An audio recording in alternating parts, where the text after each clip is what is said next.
Hello, everyone. So we are going to talk today, and this microlearning is about when to report. So what type of support situations would require you to report further or escalate further, and what kind of reporting is required? So this is kind of to give you just an insight into what we're talking about when we say you should report all support concerns and how to report support concerns and when to. So first of all, reporting a support issue, it really depends on the severity of the issue. And if you look back at another one of our microlearning series, there is the support continuum. And I really encourage you to check that out because that will give you an idea of what we're talking about with what situation is reportable and why and who to involve in each particular situation. So for this particular microlearning, let's talk about ways in which you can report support issues. First of all, and the best place to log a lot and all issues is in the monthly contact or in your 30/60 visits. So these are kind of the required contacts where you as a liaison will be logging pertinent information about things that might be coming up, interventions you're taking, just things of note that you would like others to take note of. And that is captured all in the monthly contacts. So we would invite you to log that information there. And please note that with monthly contacts, you can log multiple contacts in the month. It's not that you log it once and then it's done and you're locked out. You can make multiple contacts in the same month. So really, we invite you to do that. If a situation requires more immediate intervention, then of course you can always call or email your participant support specialist, but I would first encourage you to talk with your support volunteer leaders. They will have a better sense of whether or not staff needs to be involved, and they are also your immediate first line of defense in terms of just offering support to you on the local level as liaisons.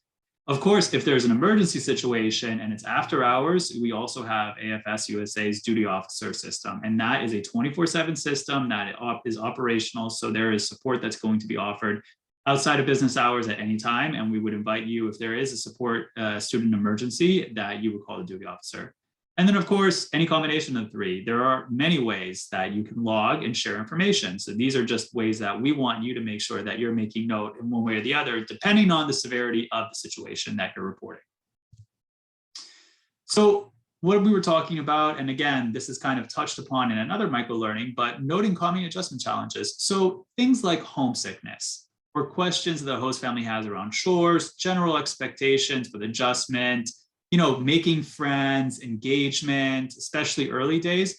These are things that you might want to make note of in the monthly contact, but might not warrant an escalation. However, if you do feel like it's persisting, then we always encourage you to involve your local support volunteer leader. So your support coordinator or your associate support coordinator, someone that can help give you a second set of eyes and just a second set of kind of opinions on what you think is the most appropriate course of action and whether or not you feel that staff involvement is necessary given the situation at hand.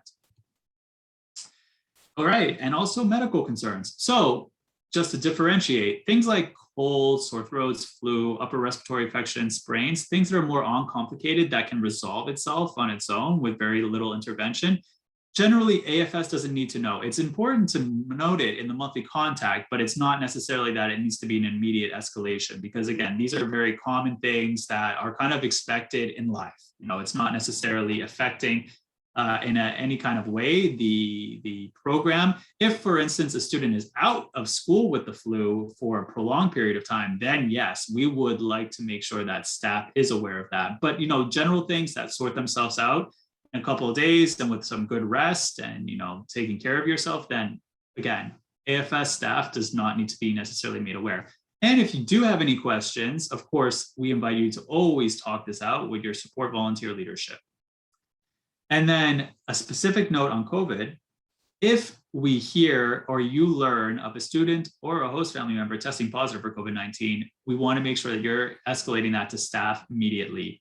For confirmed exposure to COVID-19, make sure that you're speaking to your support volunteer leadership about this particular situation, and they will determine whether or not they need to involve staff. Again, with student moves, again, in the case of a move and all support interventions and processes have put in place and a student needs to move, we need to make sure that that is a process and that we have exhausted all resources before exploring a move, and a move needs to take place. But again, your support staff, as well as your support volunteer leadership, need to be involved in that conversation and need to be part of that conversation and aware of what's happening. In the event of an emergency situation prompting a move, so a student emergency that requires an immediate move, or a host family emergency that requires an immediate move, again, contact your support coordinator and contact your support staff person, because we need to be made aware of what the emergency is and why it is requiring a student to move. And if this happens outside of business hours, then we also ask you to, of course, inform the duty officer. But we need to know so that we can make sure that we are informing the partner, who can then keep the sending family aware of their child's whereabouts at all times.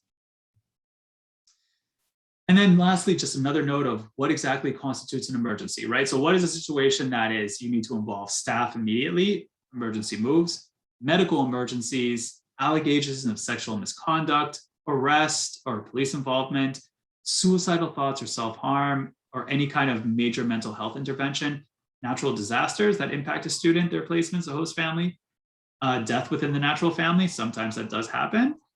Students' physical or psychological safety is one way or another compromised, and any breaking of the AFS 3 golden rules, so no driving, no hitchhiking, or drugs.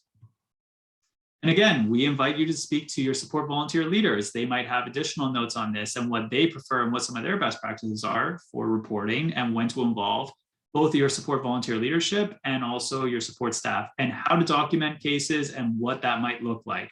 So really, again, continue the conversation, and we hope this has been helpful. Thank you so much.